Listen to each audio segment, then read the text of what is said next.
Chinese? All right. I don't get it. No matter how hard I try, I am never good enough.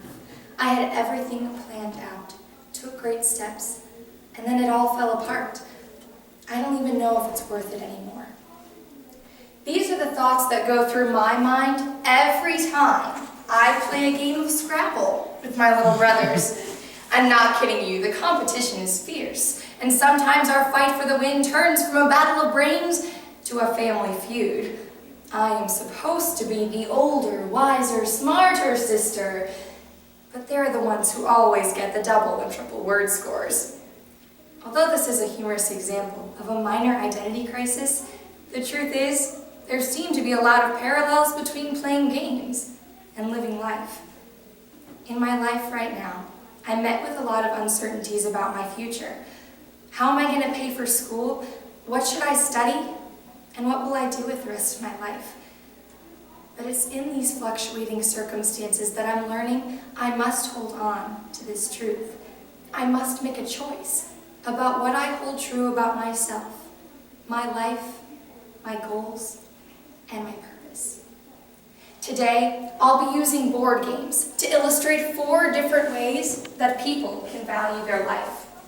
The first way is through culture value, measuring worth based on success. In the game of life, players drive their own car across a board game of the American dream, collecting cash with the main goal of retiring in style.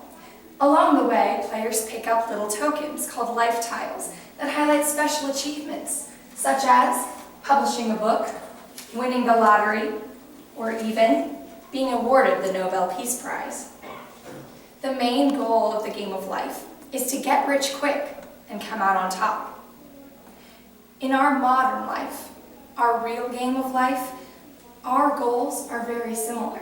In the culture value of life, a person must do everything they can to stay successful.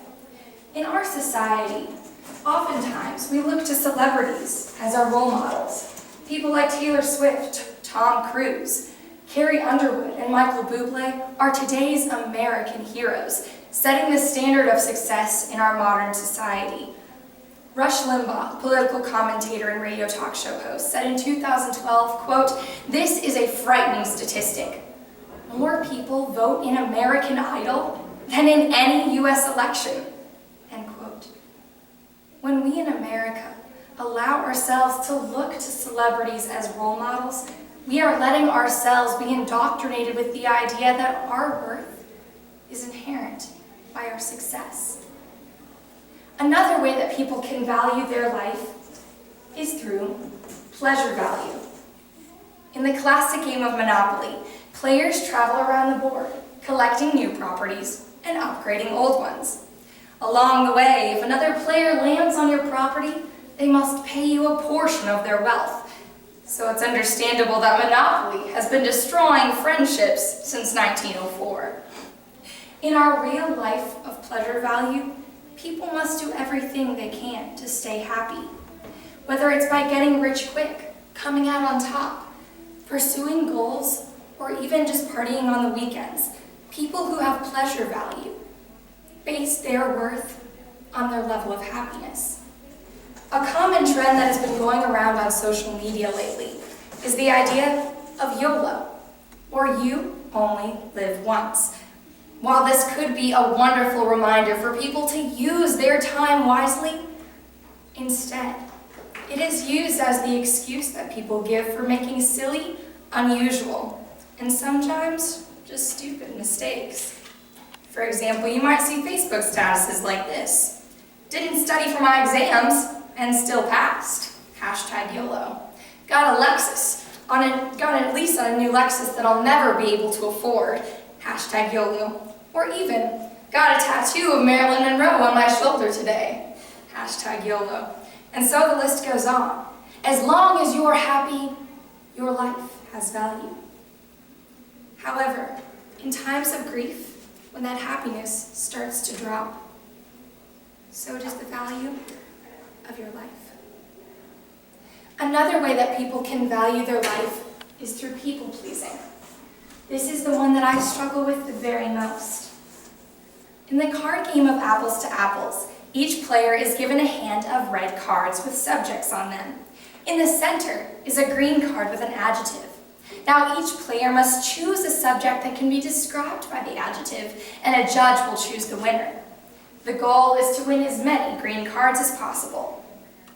The complications of the game arise when players begin to strategize based on the personality of the judge. They might play a card they think the judge would like, even if they themselves wouldn't agree with it. Another complication that arises in this game is the apples to apples myth, that whatever green cards you end up with at the end of the game are supposed to be a description of who you are. For example, a person might end up being influential, bright, popular, cranky, and ridiculous.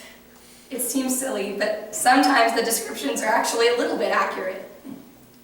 The truth is, the game of apples to apples and the game of people-pleasing have surprisingly similar rules. In people-pleasing, a person does everything that they can to win the approval of others. They do things that they think others will think that they should do.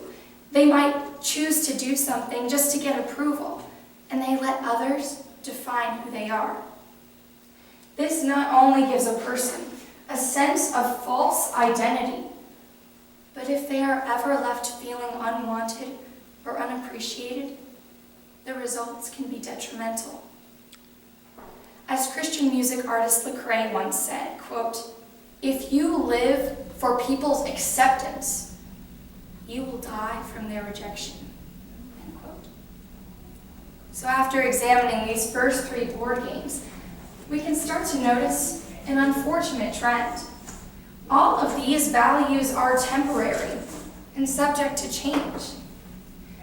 In the culture value of life, a person who experiences failure is left feeling empty. In the pleasure value life, a person who goes through times of sadness and grief is left feeling hopeless. And a people pleaser who doesn't get the affirmation they think they deserve from others and experiences rejection is left feeling worthless. So what is a board game we can look at that can describe a way we can value our lives that doesn't depend on our circumstances? I believe that the ultimate value of life can be found in the game of Pictionary Man. It's just like playing Pictionary, only you use this little doll instead of a piece of paper. The goal of the game is to draw a character accurately on the doll in a way that other people can recognize it. In our real life, we are much like this little doll, but we are all given the same character. That is child of God. Genesis 1:26 says, "So God created man in his image. In the image of God, he created him. Male and female, he created them." As children made in the image of God, he has given us special attributes that reflect the glory of who he is. He has given us the ability to create, to communicate, to love unconditionally, and to live eternally. Every choice we make flows from this idea that God loves us, and we are to reflect his love to others. Unlike any other way of valuing life, our worth as a child of God does not depend on our circumstances. We know that in times of failure, we are loved. When we experience grief and sadness, we are loved. And if we ever experience rejection from others, we are loved by our wonderful Creator who put breath in our bodies and calls us his own. As Christian author John Piper once said, quote, "God created us for this, to live our lives in a way that brings about the power and the beauty and the infinite worth that he really is." That is what it means to be made in the image of God. So as we live our games in life, let us always remember that our value doesn't depend on our success, our performance.